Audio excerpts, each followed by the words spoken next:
A preposition is the small filler word that comes after a verb or adverb and helps create a new meaning, a phrasal verb. Someone asked me in the comments what was a phrasal verb, and in the simplest way possible, it is when a verb or adverb is connected with a preposition in order to create a new meaning. So, for example, catch on. Catch by itself means to take something in your hands, and on is on top of something. But to catch on means to understand.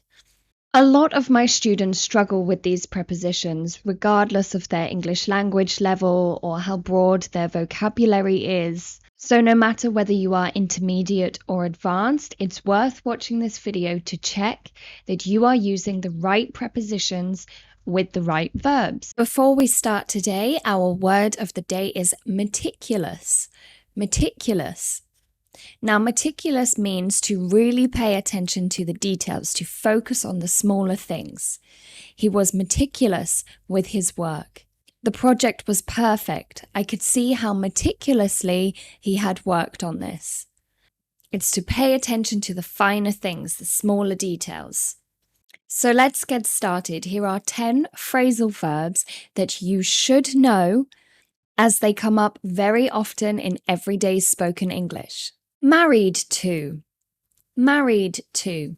When we talk about being married, whether in the past, present, or the future, I was married to, I am married to, I will be married to. We always use to. This is talking about the action of being married, being a husband or wife. Of course, when we talk about the actual marriage itself, the actual day of the marriage, we say on. I will be married on the 13th of June. But being married, being in a marriage, or being married to someone, we always use to.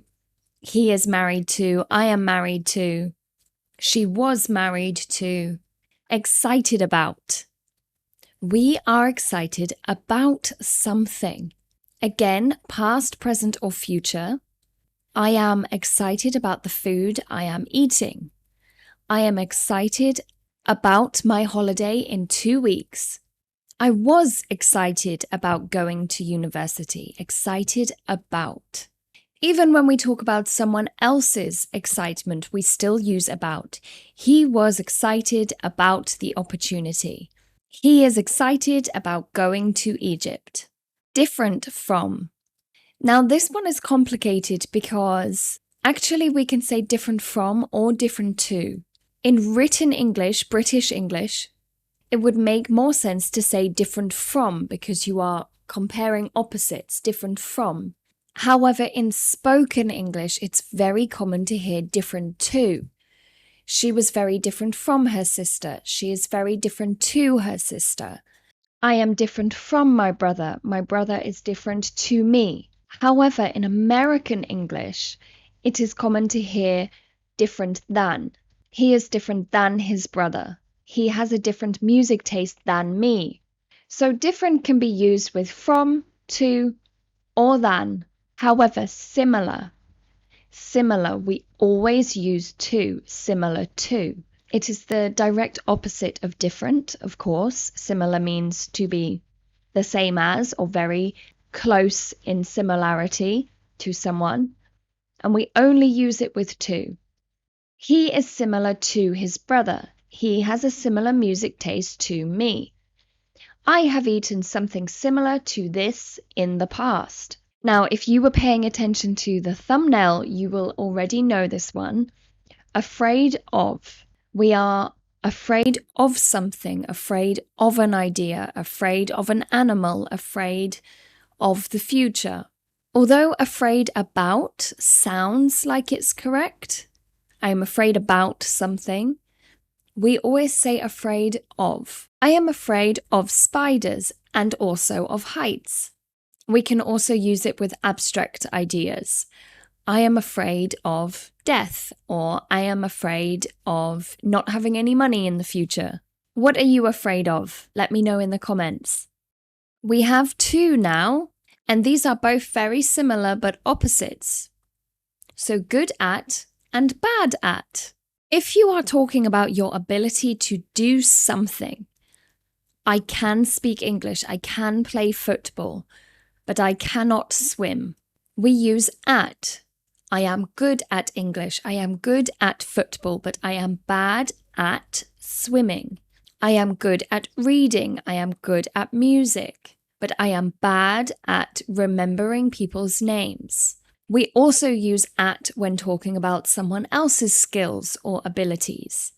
She is good at badminton, but she is bad at cricket. You are good at your job, but you are bad at contacting customers. Pleased. What do you think should follow pleased? Fill in these sentences. I am pleased the way my cake turned out. I am pleased my dog's behavior. If you answered with, then you would be correct. We are pleased with something, an idea, an object, a person, an action. I am pleased with the weather today. I am pleased with my students' progress. I am pleased with the behavior of my child. I am pleased with the decision of the government. How many times has someone told you they are proud of you? Not often, I think. We forget to be proud of ourselves. We forget to tell others we are proud of them. So this is me taking the chance now to say to you, I am proud of you. I am proud of you for trying to improve your English. I am proud of you for using your free time to improve yourself. And if you haven't noticed already, when we talk about being proud, we use the preposition of. Even when talking about ourselves, I am proud of myself for, I am proud of my children for, I am proud of my students for. Take a moment to tell yourself something you are proud of. Personally, I am proud of myself today because it is a Saturday and I could be relaxing, but I got up early to make this video, so I am proud of myself. The next phrasal verb today is famous for. When describing why someone is famous, we always say for. The celebrity was famous for their singing. The boss is famous for running a profitable business. Even when we are famous for something that is negative, we still say famous for. BP oil is famous for polluting the ocean. Or Amazon is famous for treating its workers badly. Famous for. We describe people or things as being famous for something, even animals, even countries.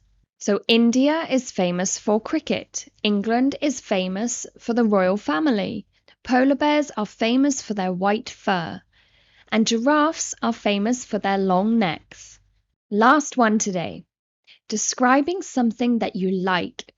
If you want to improve your vocabulary, so you're not just saying, I like football, I like hockey, I like watching movies, you can use interested in. I am interested in something. So I am interested in environmental issues.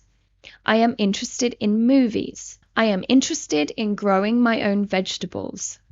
We can also use this when showing interest in someone else. Please tell me more about your work. I am interested in it. How many countries have you traveled to?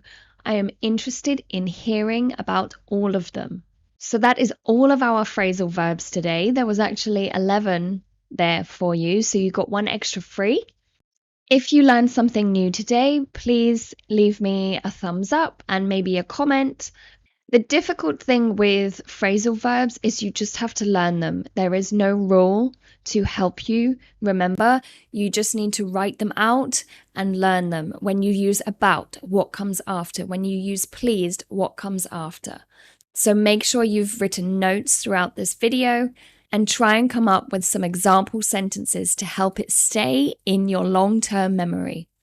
Thank you very much for watching today, and I will see you in our next lesson. Goodbye.